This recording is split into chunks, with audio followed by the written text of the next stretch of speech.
We talked about standards and practices when we were talking about the show The Untouchables. Was there any censorship problem with producing The Fugitive? Not that I'm aware of. Violence was always their primary concern. We didn't really have much violence in The Fugitive. That never became a problem, happily. What's the legacy of the show The Fugitive?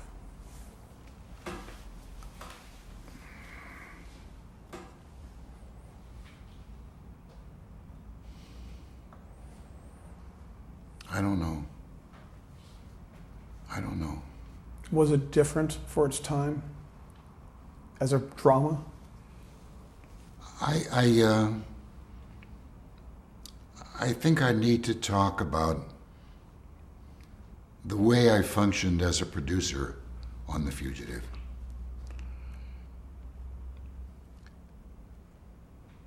Quinn is a very departmentalized kind of guy.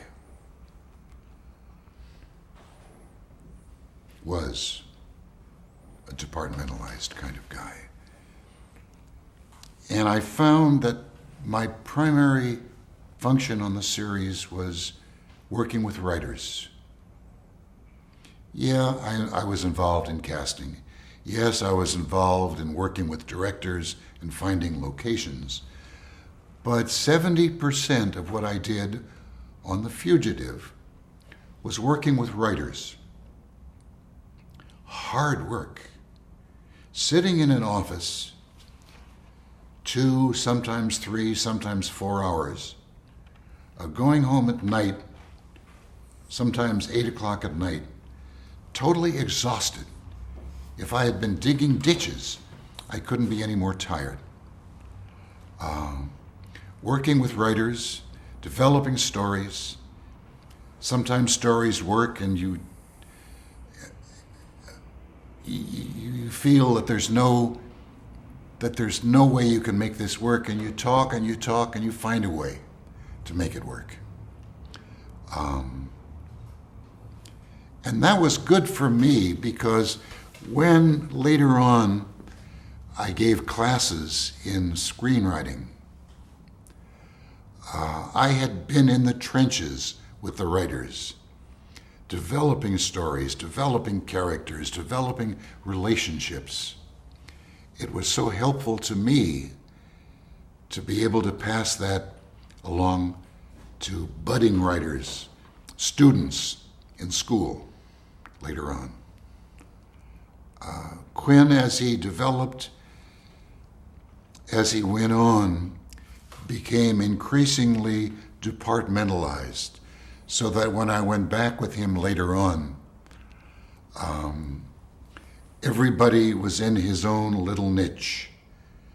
And the editor and the post-production were here, and the producer was here, and the writer was here, and it was almost to a fault, overly segmented. And it wasn't as much fun. But it was the way in which Quinn was able to function. What did you look for in a writer when you were considering somebody for The Fugitive? Originality, creativity. What happens in a series, especially a series that is as specialized as The Fugitive, after you've done a year, you feel you have gone everywhere, done everything. And you look for something different. You look for originality. You look for space. But basically, you look for a writer who knows how to write. There are so many bad writers out there.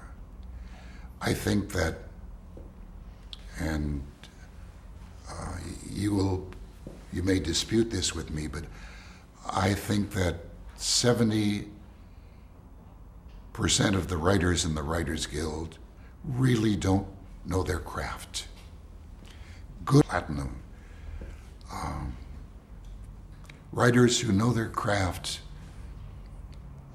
Every producer is desperate to find good writers. And when you find one, you treat him like a brother, you treat him like a friend, you put your arm around him, you buy him dinner. He is a rare commodity. And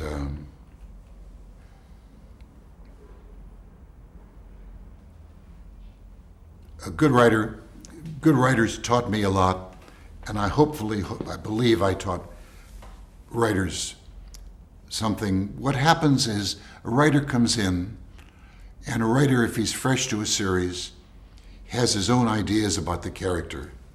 And what you bring to the writer is a knowledge of what the series is.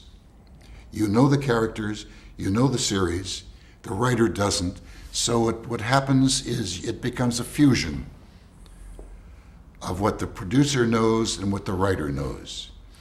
And between the two of you, you work out stories that reflect the best faces of both. And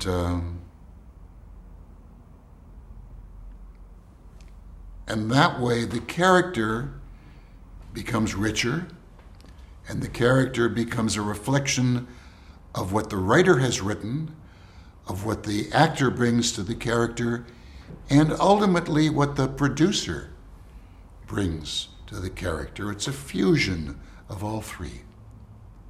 And that's wonderful. You talked about your focus as a producer. How do you see your style as a producer? What is your approach to producing? I don't feel I have an approach to teaching. When you do a series, you try to exploit what the series has, what makes the series worth producing, what makes the series worth watching. You look for the elements in the series that are worth exploiting, and you try then in your time, in your hours as a producer, you try to exploit the things that will make the series work. And of course, in The Fugitive, that was the character of Richard Kimball. It was the pressure, it was the suspense, it was the richness of the concept, and to try to make that work as well as you can. And we tried to make it work as well as we could. And we had some fun doing that. We had some hard work doing that, because the series is limiting. You can only do so many things. You look for ways. We tried to bring in Richard Kimball's sister and her family and his relationship with her, looking for ways of finding new dimensions for the series. And that worked. But I was delighted at the end of the third year to turn the series over to another producer, because after a while, after 90 hours, you kind of say, wow, where do we go? We've done everything. We've been there, we've done that. And it gets tougher and tougher in a series that is as tightly reined in as The Fugitive was. So how did it feel to win an Emmy? Pardon me? How did it feel to win an Emmy for producing The Fugitive for Best Drama? I loved it. What's not to like? I was grateful to the Academy. I loved winning the Emmy. It made it easier for me to get other jobs as a producer. I was respected more because I had won an Emmy. It's beautiful. I thank the Television Academy.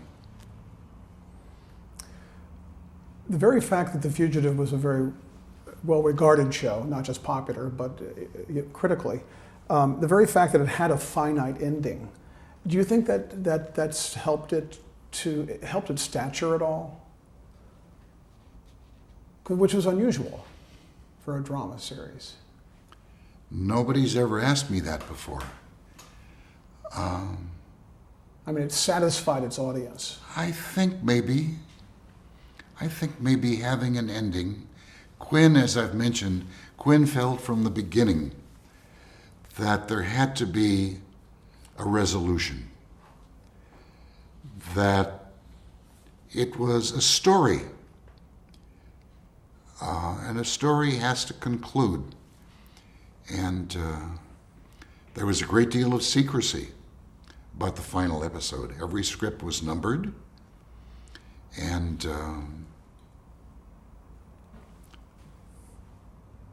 the final episode was written about, and there was a great deal of anticipation for it, and it had a tremendous audience. I think Quinn was right. I think there had to be a resolution. Now, the Fugitive as a series came back in 2000 briefly. Did you see that at all? Or? I never saw it. Okay. I never saw it. So you went from The Fugitive to The Invaders. What was The Invaders about? Another Quinn Martin production. I liked the concept very much. Quinn said, "You want to do it?" I said, "Yes." Because again, it was the kind of character that I could get involved with personally. Here you have a guy, a lonely man, who is fighting the establishment, which is what Richard Kimball was, which is what, what's the name of the character? David. Right, I have it here. David Vincent. David Vincent. David Vincent was, again, a man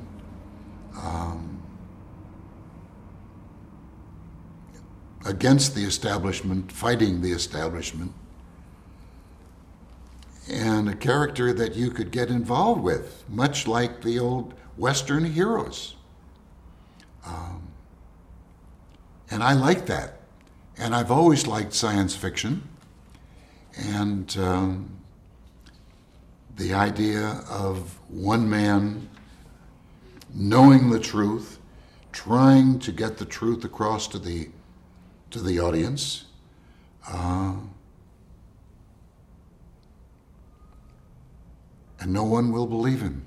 So what was the basic premise? This one man, what did he know that no one else really knew? Well, he had seen a flying saucer land. He had seen a flying saucer land. He knew they were here. And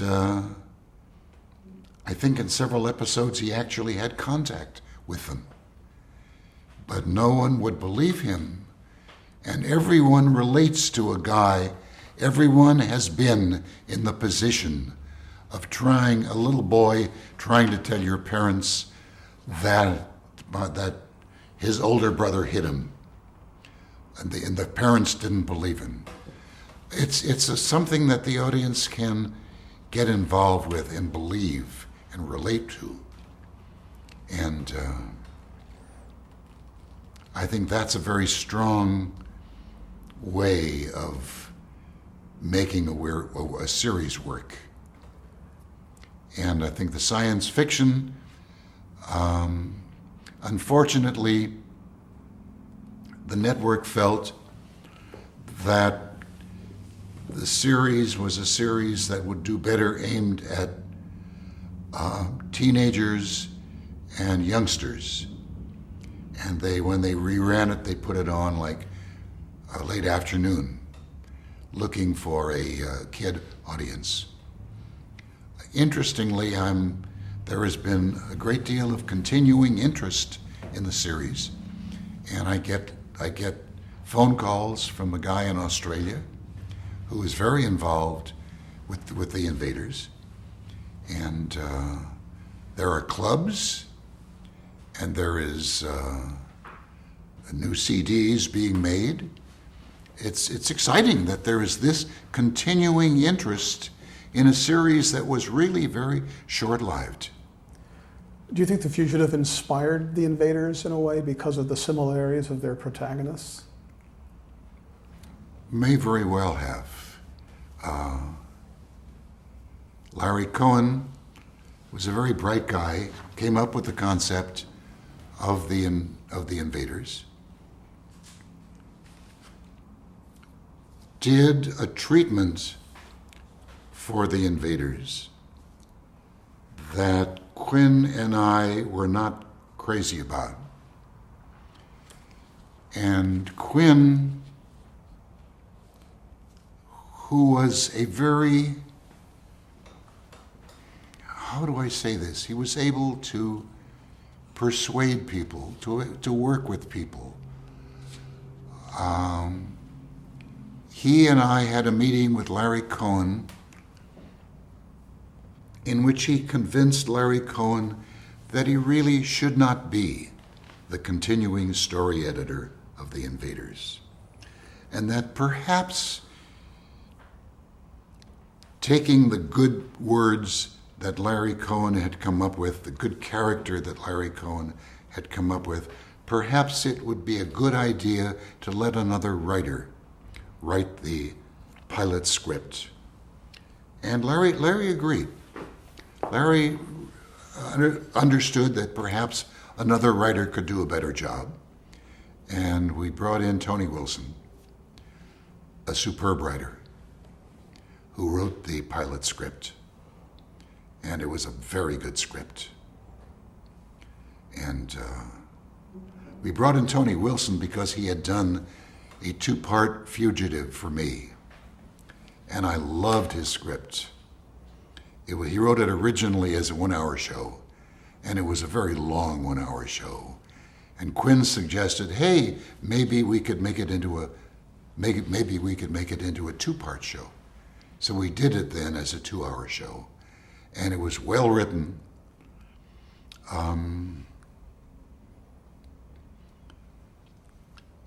And because of our experience with Tony, I suggested Tony as the writer for the Fugitive script. And Quinn agreed. And Tony did a good job. Interestingly, I don't know how much detail you want me to get into on these things. On the script for The Fugitive, I had an idea that it might be nice to get Kimball into a relationship with Gerard's wife. And Tony Wilson came in to see me, and I suggested that to Tony. And he said, let me think about that. And he came in a week later with the story concept of Gerard and his wife being in a town and there being a storm and the wife being on a bus. And I loved it. And Quinn loved it. So we developed it into a 2-part script. And Tony became the writer then for The Fugitive, for the Invaders pilot. What did Roy Thinnis bring to the role of David Vincent? What did Roy Thinnis, the actor?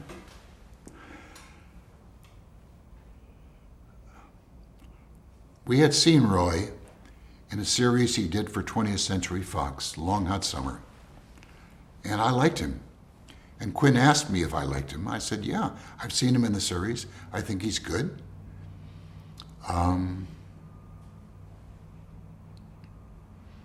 I liked Roy. I think Roy became an involving character, but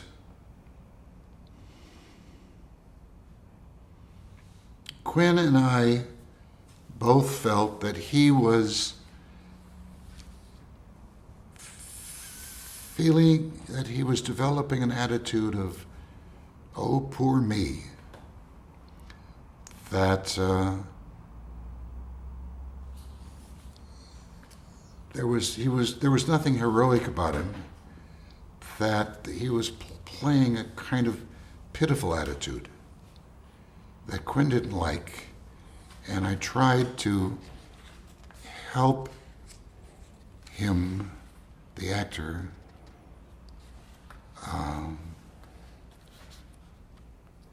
this is very hard for me to say. It's an area I'd rather not get into. Okay. Okay. Why did the show end? Was it just ratings? Pardon me? Why did the show end? Was it ratings?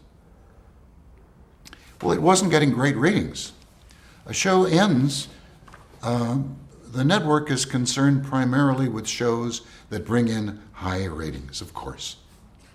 And The Invaders, at the end of its run, simply was not bringing in high ratings. And what happens in a series, in the beginning of The Fugitive, the network was heavily involved. And Quinn had a lot of clout. And he said to the network, butt out. And they did. And one of the network guys who was involved with the show was taken off the show. And the network finally learned that we knew what we were doing, and they let us alone.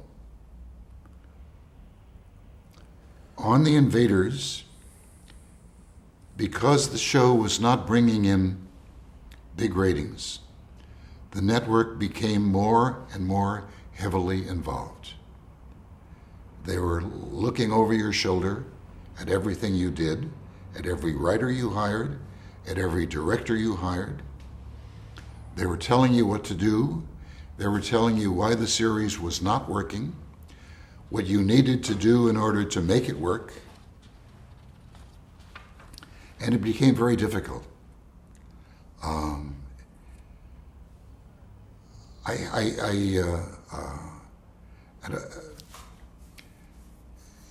You like to be, as a producer, you like to be left alone. You like to be able to do your own thing. You like to be able to work with a writer the way you want to develop a script and develop a character. You want to be able to work with a director and develop a series or develop a story. And it's really tough when you have a network looking over your shoulder and telling you what to do. And that became more and more the case. And Quinn brought in somebody to work with him as an assistant. That became very difficult. And so he was looking over our shoulder. The network was looking over our shoulder. He became a real thorn in our side. And I was delighted that the series was ending. I was delighted to get off the series. It was very difficult. And it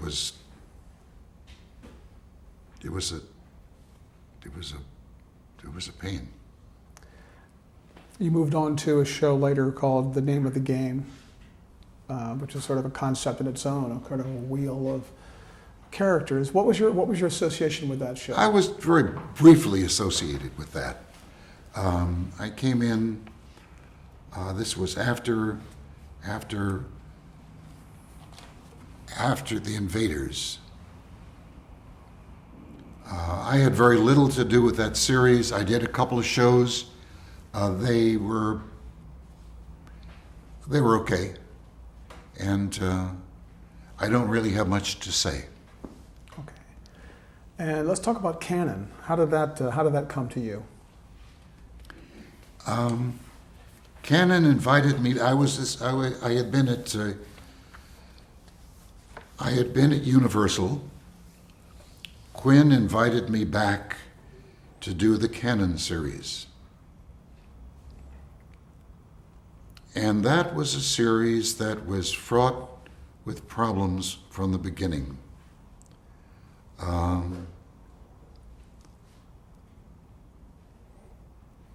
What was the concept? Here was an investigator, private investigator, who was heavy, fat,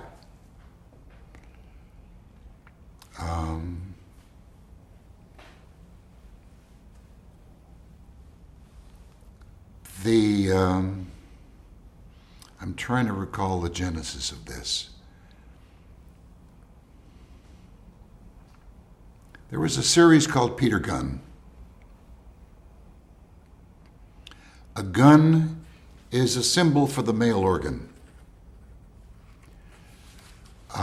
So when Quinn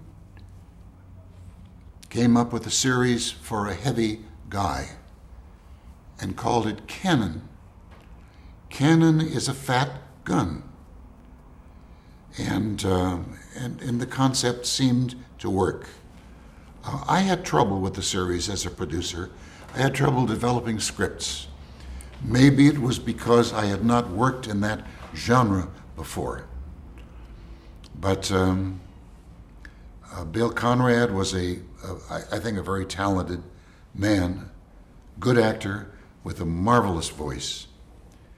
I think a good choice to play that role.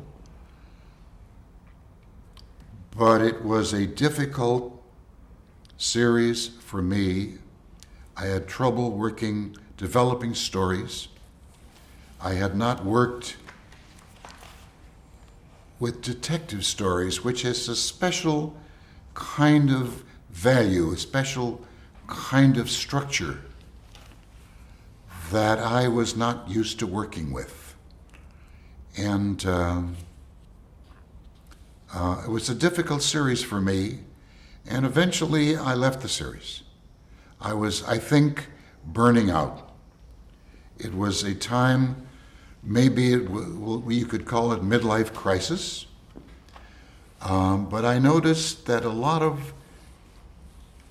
of men in other professions at the age of 50 or 55 decided that they wanted another mountain to climb.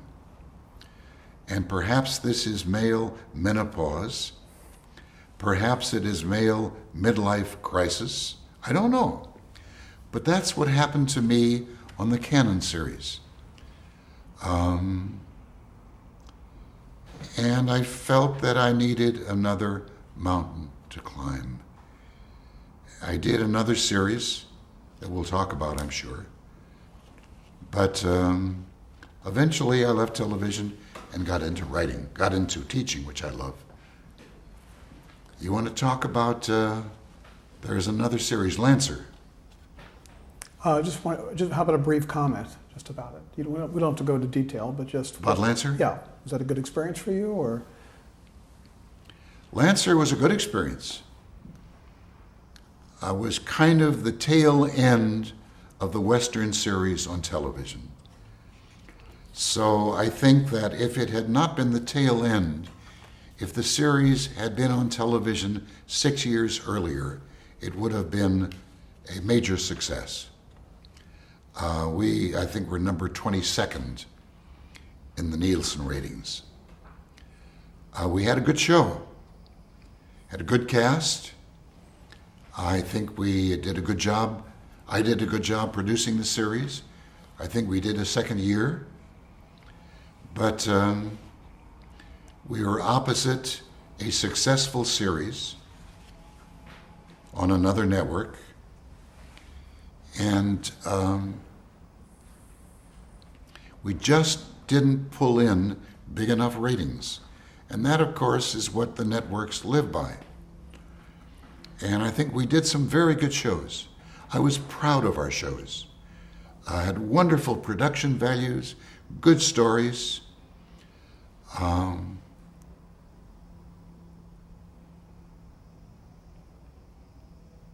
I think if the show had been on 6 years earlier, it would have been extremely successful. But you take what you get. and we were on at the tail end. You were involved with the Television Academy. You were the president of the Academy of Television Arts and Sciences. Tell me about your involvement with the TV Academy. Well, forgive me if I move around. The seat gets hard after a while. I've been doing it.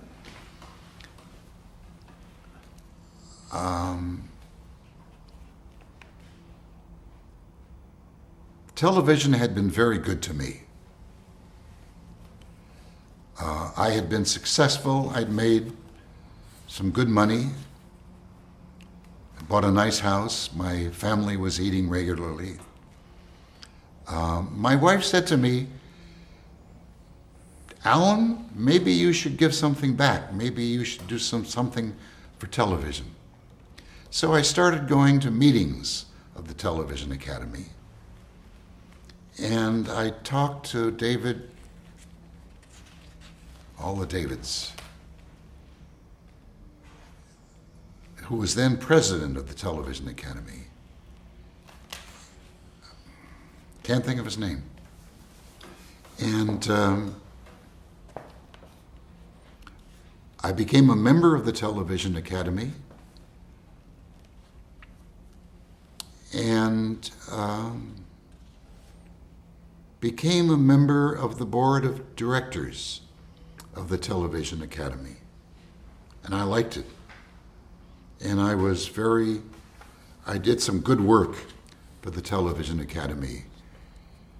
And David, I can't think of his last name, said maybe I should run for president. And I don't quite know how it happened, but they voted me president. And I was thrilled. And I worked really like I think I was producing Canon at the time. And maybe this was part of the reason why I wasn't 110, you have to be 110% involved when you're producing a series. But I was giving some time to the Television Academy. I loved the Academy. I applauded and respected what they were doing.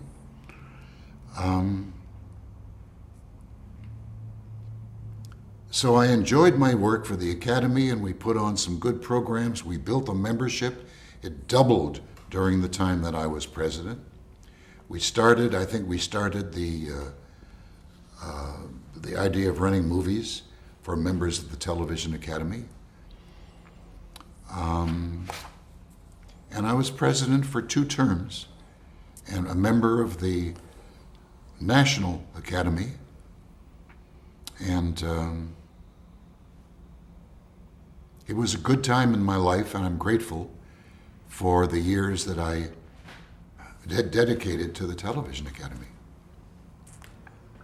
What was the state of the Academy at that time? I mean, later after your tenure, the Academy split, didn't it? There was certainly a friction between the West Coast and the East Coast. Yeah, there was.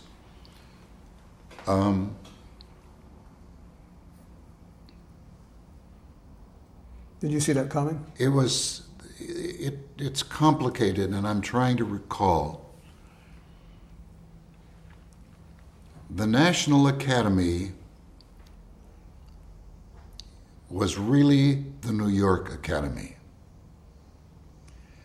And the New York Academy wanted to expand its function to television stations in cities throughout the country. There became a kind of jealousy between the New York Academy and the Los Angeles Academy. It started in Los Angeles, New York, primarily through who was president then, and who was trying very hard to enlarge the function of the New York Academy. So there grew this schism between the 2 offices, and eventually a rupture a division in which the Los Angeles Academy was given pretty much autonomy over the Emmy broadcast, and the New York Academy had autonomy over daytime broadcasting. And they did their own show, a separate show from New York, dealing primarily with daytime broadcasting. And I don't really know that much more about it because this happened immediately after I was president. I forget who was president then. Larry Stewart, I think. But it really happened not on my watch. It was not on my watch.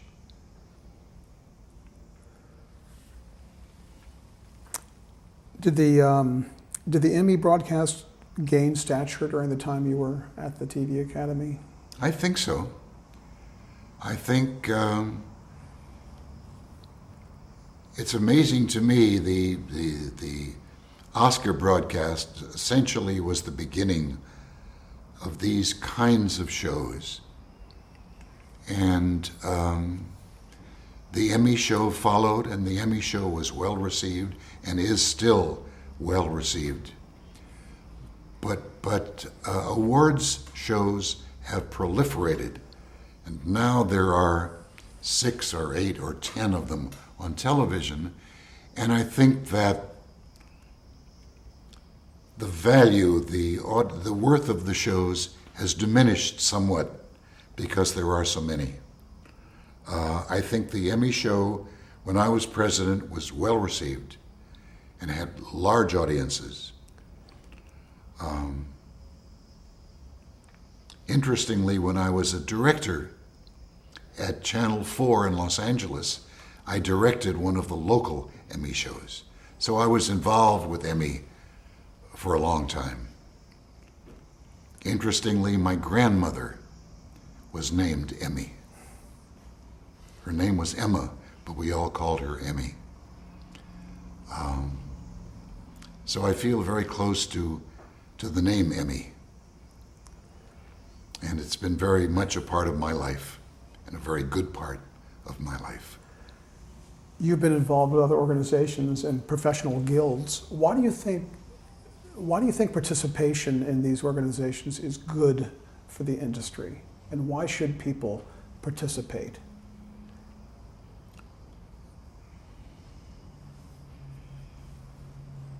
Well, I think that the more you contribute to an organization, the more you get out of it, for one thing. I loved the work that I did in the Directors Guild, the Producers Guild, Writers Guild. I belonged to all of the guilds. I think you have to. I think actors have to act, writers have to write, and I think that when you work in an industry, you have to work you have to get involved. You have to feel that you can contribute and give part of yourself to what you're doing. And my involvement with the Television Academy was wonderful, and I've had good relationships with almost all of the organizations that I've worked with. After your tenure at the Academy, you went back to television and produced a series called West Side Medical. And then after that, you began teaching. When you went back to television, by that time, did you feel like, well, how did you feel about it at that point? Were you ready to move on to teaching? I was, I think, burned out. And what happened was I went into teaching, and I liked it, but I kind of missed television. And I got 2 or 3 calls to go back into television. I got one call from a network, and I said, no, I've been there, I've done that. And then I got a call from a television series that was having trouble getting started. And they wanted me badly. And they said nice things. And I made a bad decision, as we all sometimes do. And I walked away from teaching and decided I was going to produce this series. Unfortunately, they had already hired a lot of writers, some of whom I did not approve of. They had already committed to directors, some of whom I did not approve of. So I was already walking in mud. And we were having trouble casting the series. I'm not sure why. I liked the executive producer of the series very much, a very bright man who had been at ABC, a major executive at ABC. But we had trouble getting the writers I wanted. We were stuck with a lot of writers I didn't want, with a lot of producers, with a lot of directors I didn't want. And we had a tough go. And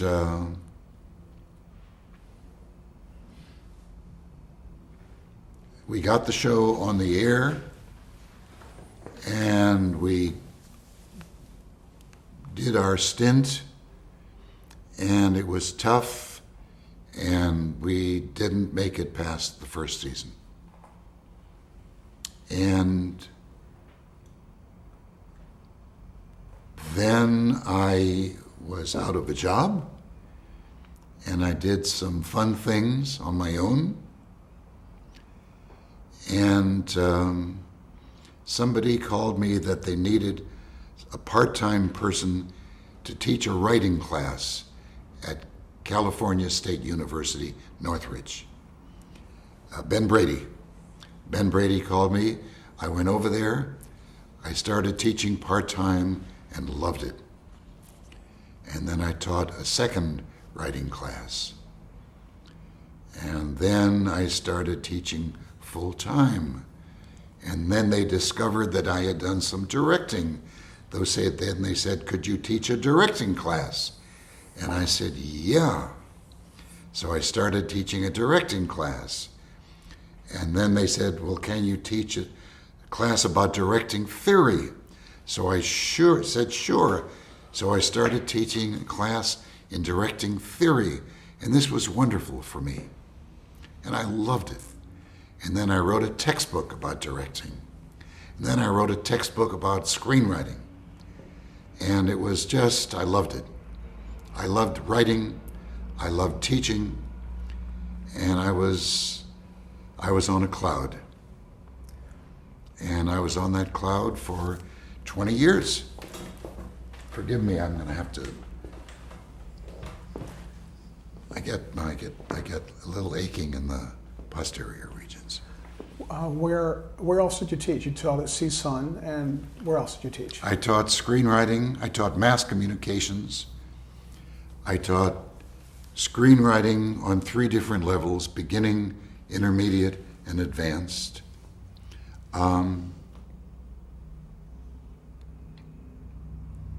I taught mass communications. I'm trying to think what else I taught. Did you teach also at other, at USC? You taught some classes, screenwriting? I taught a beginning screenwriting class at USC twice.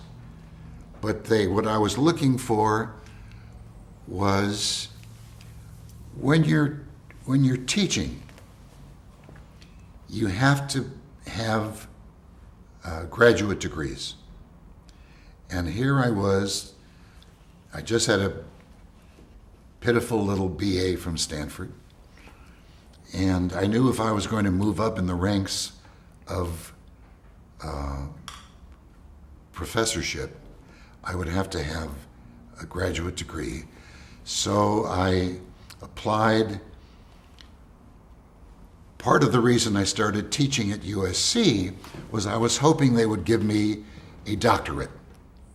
because of my experience in television. They said no, they had done that in the past, but they had new people in charge and they were not doing that anymore. So I said, thanks a lot, but no thanks. They wanted me to continue teaching. I started teaching at UCLA, and because I needed to get a graduate degree in order to move up the ranks and become a full professor. So I worked simultaneously while I was teaching 3 classes at Northridge. I was taking classes at UCLA to get my master's degree. And after something like 2 or 3 years, I got my master's at UCLA, and it was fun. I liked that. I liked the academic world. I liked UCLA. I liked the students. I liked the courses. I liked the teachers. So I got my doctorate. So now I could slowly move up from a part-time professor to a full-time assistant professor to an associate professor, and ultimately to become a full professor. And where you get more money and you have, I guess, more prestige. And that was great, and I loved it. And the Cal State Northridge was good to me. They gave me an honorary doctorate, distinguished teaching award. They were good to me. I had wonderful classes. It's fun. I don't know what teachers do who teach mathematics or who teach history where the subject matter never changes.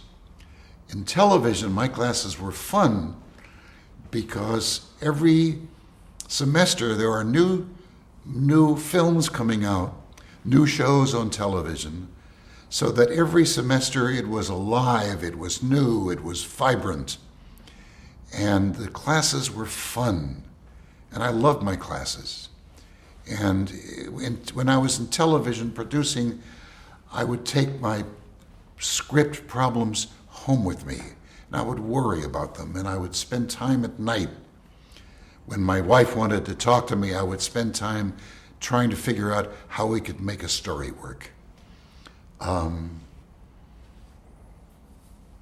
Teaching had none of that. I never carried my problems home. I loved my classes, I loved my students. I still meet some of my students today. I go to a little gelato place on Robertson Boulevard, which is run by one of my students. And he welcomes me, and it's always fun to see him. And he is now producing a couple of shows in Cleveland, I think. What's been your proudest professional accomplishment or achievement? Well, I think I have 2. I think winning an Emmy was my proudest achievement. I'm also proud to be, when I was inducted into the Producers Guild Hall of Fame, I felt that was rewarding. But I was also thrilled and proud when Cal State awarded me an honorary doctorate, and when they built a screening room that is so beautiful that they named after me and my wife. And it's beautiful, and they run marvelous programs there, and I'm really proud of that. And they have my name on the wall and one of the shows that I did, and it's they have me back for various screenwriting occasions. It's wonderful. I love it. What about regrets? Is there any one big regret you've had professionally? Yeah, I think that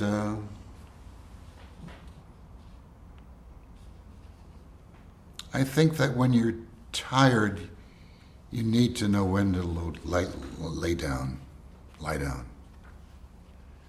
And I think that's good advice for a lot of people. When you're tired, I just thought of that. When you're tired, you need to know when to lie down. And I think that's the big lesson I learned, and that has to deal with specifically my time on the Cannon series, which was very difficult for me.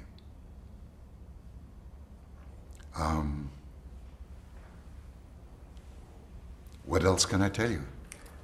You can tell me what advice you would give to an aspiring producer.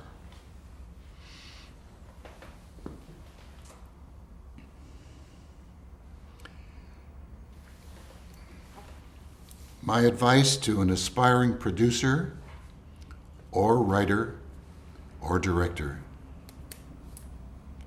would be to learn what makes a story work. To learn what makes a story work. If you know how to make a story work, if you know how to build a script, it's going to help you no matter what you do, whether you're an actor, a director, a writer, or a cinematographer. That to me is the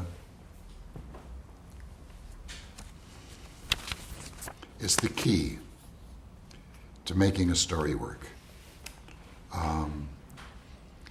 And I think that most producers who are good have been writers. At least many of the good ones have.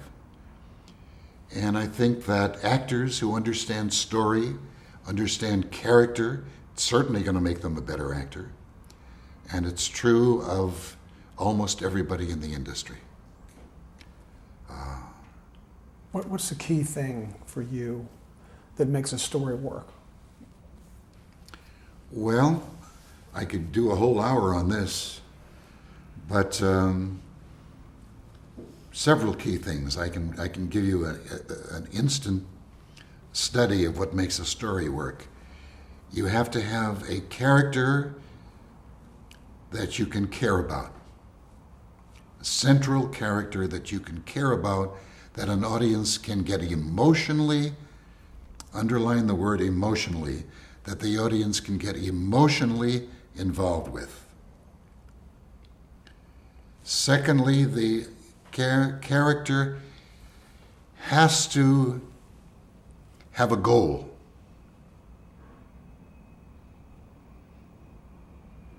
And it has to be a goal that is difficult to achieve. Think of Indiana Jones. He has to have a goal that's difficult to achieve. And he has to have someone, something, some force working against him who is fighting to keep him from reaching that goal. That's it. That's what it's all about.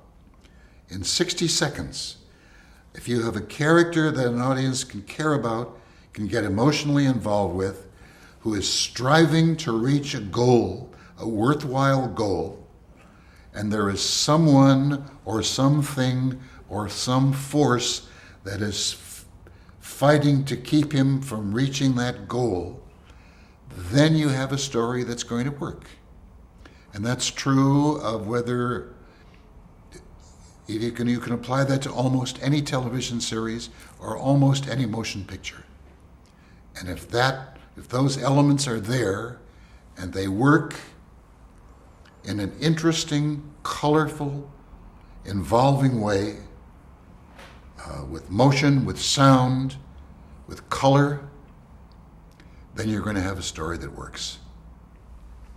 And sound, motion, and color are the other ingredients that directors need to have, especially in, almost any show.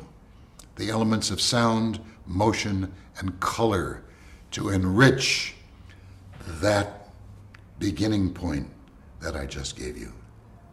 Have any of your children followed in your footsteps? None. None. They're all working in different fields, and that's just as well. I'm happy with that. How would you like to be remembered?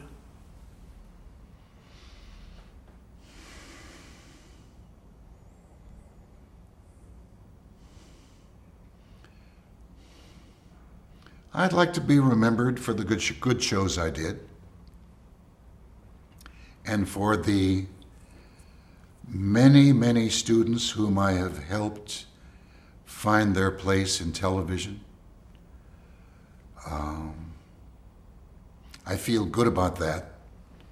I enjoyed working with them and helping them become writers or directors, and that gave me a lot of joy. And if they are successful, that is a continuation of that.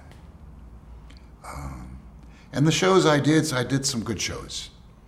I thought Lancer was a good show. I thought The Fugitive was a wonderful show. Untouchables was a fun show.